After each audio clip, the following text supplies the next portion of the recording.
Che ne dite se quest'anno facessimo degli addobbi natalizi in paese senza spendere soldi o il minimo e il risparmio fosse devoluto alle zone venete colpite dal maltempo?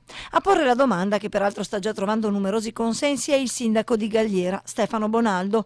E proprio dal suo comune nei giorni scorsi, dall'idea di tre amici, è partita già una raccolta fondi. In appena 4 giorni sono stati raccolti 6.000 euro, grazie ai quali sono stati acquistati una serie di utensili da lavoro già consegnati al sindaco di Roccapietore.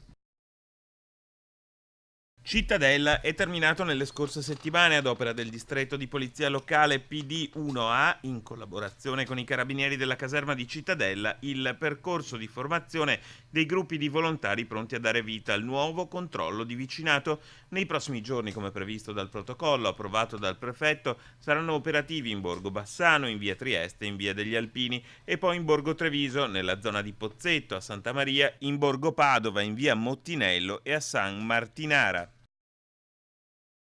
San Giorgio delle Pertiche, 110.000 euro. A tanto ammonta il contributo regionale stanziato per il nuovo impianto sportivo San Giovanni Bosco di Arsego, costruito dalla locale parrocchia in collaborazione con la storica società sportiva del paese, l'Unione Sportiva Ardisci e Spera.